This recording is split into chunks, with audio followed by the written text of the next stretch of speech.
ও প্রচন্ড বাতাস বয়ে যাচ্ছে, দেখতে পাচ্ছেন কতটা ঢেউ, বাতাসের সাথে বালি উড়ে আসে, তাই আমাকে সাবধানতার সাথে থাকতে হবে। এখানে আপনাকে লড়াই করে যেতে হবে, কখনো হাল ছাড়া যাবে না। ঝড় আসতে চলেছে, এই জাহাজটিকে মিস করলে আমার আরো 1 মাস এইখানে কাটাতে হবে। হেই, আমি চলে এসেছি পদ্মা নদীর পাড়ে। আমি জুনিয়র বিয়ার গ্রিলস। এই এপিসোডে আপনাদের দেখাবো তীব্র স্রোতপূর্ণ উপকূল অঞ্চলে কিভাবে টিকে থাকা যায়। আমাকে পদ্মা নদীর তীর ঘেঁষে চলতে গিয়ে একের পর এক কঠিন চ্যালেঞ্জের সম্মুখীন হতে হয়েছে। আমি নানাভাবে চুল পাকনামি করে নিজেকে টিকিয়ে রাখতে চেষ্টা করে গিয়েছি। এইখানটা বেশ সুন্দর, খানিকটা কক্সবাজারের মতো। আমি এখন রয়েছি পদ্মা নদীতে। এটি বাংলাদেশের প্রধান নদী। 221 মাইলের বেশি জায়গা নিয়ে বঙ্গোপসাগরের কাছে মেঘনা নদীর সাথে এর সঙ্গমস্থলে দক্ষিণ পূর্ব দিকে প্রবাহিত হয়েছে।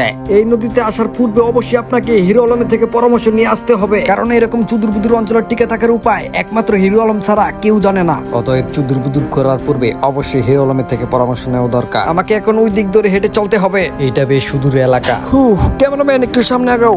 দেখতে পাচ্ছেন কতটা উঁচু, নির্মল ভাবে আমার জন্য বিপদ দাঁড়িয়ে আছে। এইখান দিয়ে আমাকে নামতে হলে অবশ্যই সাবধানতার সাথে খেয়াল করে নামতে হবে। একবার যদি আপনি এইখানে পা ফসকে নিচে পড়ে যান, আপনার জায়গাটা ছিঁড়ে যাওয়ার সাথে সাথে প্রাণেরও ঝুঁকি রয়েছে। খুব আস্তে নামতে হবে, কেননা আমার 60 টাকা যে কোনো টাইমে লস হয়ে যেতে পারে। আমি নেমে পড়েছি, দেখতে পাচ্ছেন। এখানে একটা ট্রাক্টরের চাকা পড়ে রয়েছে। চলেন একটু চুদুর বুদুর করা যাক। সেরকম জাম করতে লাগছিল। এরকম চুদুর বুদুর করার পূর্বে আপনাকে একটি কথা অবশ্যই মাথায় রাখতে হবে, আপনার পড়ে থাকা জায়গাটি যে কোনো মুহূর্তে ছিঁড়ে গেলে আপনার 60 টাকা লস হয়ে যেতে পারে। আমি বালুর স্তরের উপরে দাঁড়িয়ে আছি, দেখতে পাচ্ছেন আমাকে। ভয়ানক এই গিরিখাতগুলো টপকে আমাকে সামনের দিকে এগিয়ে যেতে হবে, কেননা এরকম ছোট ছোট বালুর স্তর বিপদের হাত ছানি দেয়। এইখান থেকে নদীর চারপাশটা পুষ্ট দেখা যাচ্ছে। পদ্মা নদীতে অ্যাডভেঞ্চার করার পূর্বে কখনই লুঙ্গি পরে আসা যাবে না, কেননা যে কোনো মুহূর্তে হালকা বাতাসে লুঙ্গি আকাশে চলে যেতে পারে।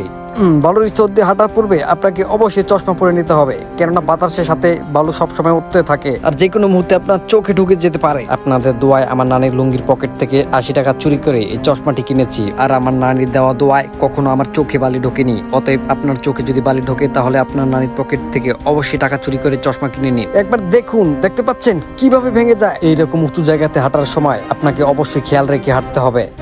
এখানটা বেশ ভালো একটি ছোট পুকুর তৈরি হয়ে রয়েছে, দেখতে পাচ্ছেন। দারুণ একটি জায়গা। এইরকম উপকূলীন অঞ্চলে আপনাকে টিকে থাকতে হলে সর্বক্ষণ সাহসের সাথে লড়ে যেতে হবে। কখনো কঠিন পরিস্থিতি মোকাবেলায় আপনাকে নিচু হলে চলবে না। এরকম উপকূলীন অঞ্চলে বিপদ সবসময় আপনার আশপাশ দিয়ে ঘুরবে। এখন ভাটা লেগেছে, তাই নদীর জল শুকিয়ে নিচে নেমেছে, আবার কখন জোয়ার নেমে পড়ে আমি বলতে পারি না। তাই এইখানে স্থিরভাবে ক্যাম্প করাটা আমার একদমই ঠিক হবে না।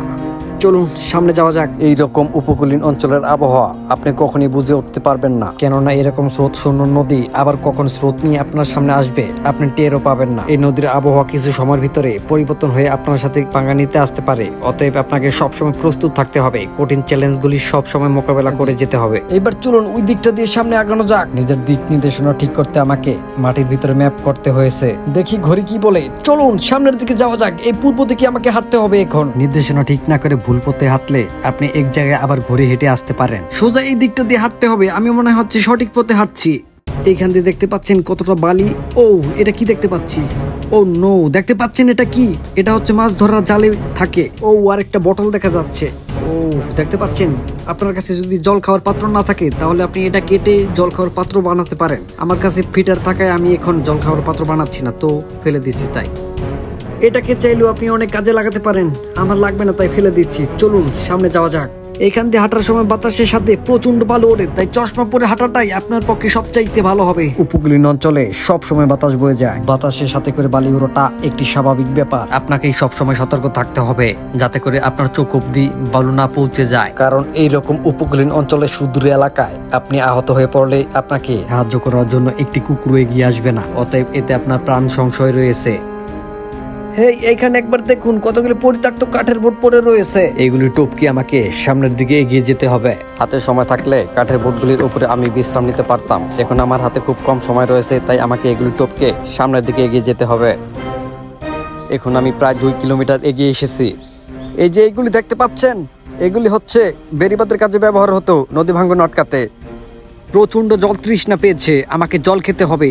আমি ভিজে চপচপে আর ক্লান্ত, এখন আমার জল প্রয়োজন। এইরকম উপকূলীন অঞ্চলে অ্যাডভেঞ্চার করার পূর্বে কখনই জল নিয়ে আসার প্রয়োজন নেই, কেননা এইখানে প্রচন্ড জল রয়েছে। কখনই জলের অভাবে আপনি পড়বেন না। তৃষ্ণা মিটেছে, এবার চলুন সামনের দিকে আগানো যাক। পদ্মা পৃথিবীর দ্বিতীয় বৃহত্তম খরস্রোত নদী। পদ্মার ভাঙ্গনে প্রায় প্রতি বছর 40,000 মানুষ বাস্তুহারা হয়ে পড়ে। এইখানে দেখতে পাচ্ছেন নুড়ি পাথর। পাথরগুলো দেখতে কিন্তু বেশ সুন্দর। এগুলোর ভিতরে অনেক মূল্যবান পাথরও রয়েছে, যার মূল্য অনেক বেশি হয়ে থাকে। চলুন একটু ওঠার চেষ্টা করা যাক।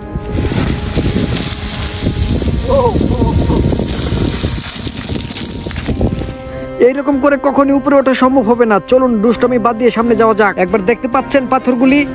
পাথরের পাহাড়ে ওঠা মোটেও সহজ কাজ নয়। পাথরের পাহাড়ে ওঠার সময় আপনার প্রাণ সংশয় থাকতে পারে। প্রচুর ক্লান্ত হয়ে গিয়েছি আমি, এখন আমাকে বিশ্রাম নেওয়া দরকার।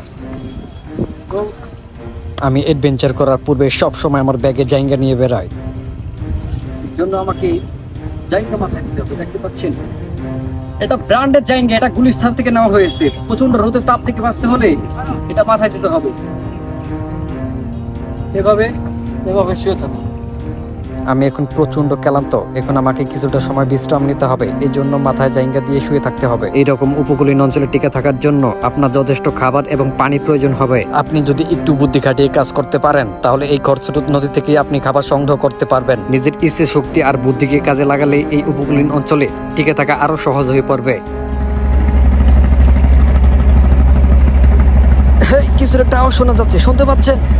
একটু কান পেতে দেখুন, মনে হচ্ছে কিছু একটা যাচ্ছে নদী দিয়ে। ও নো, চলুন চলুন তাড়াতাড়ি চলুন, আমাকে জাহাজটি ধরতে হবে, চলুন। এখানে আমার 1 মিনিট লস হয়ে গেলে জাহাজটি মিস হয়ে যেতে পারে। আমার একটি মাত্র ভুলের কারণে আবারও উপকূলীন অঞ্চলে দিনের পর দিন কাটাতে হতে পারে। হো, আমি পেয়ে গেছি, দেখতে পাচ্ছেন জাহাজ, এই যে। হ্যালো, আমি এইদিকে।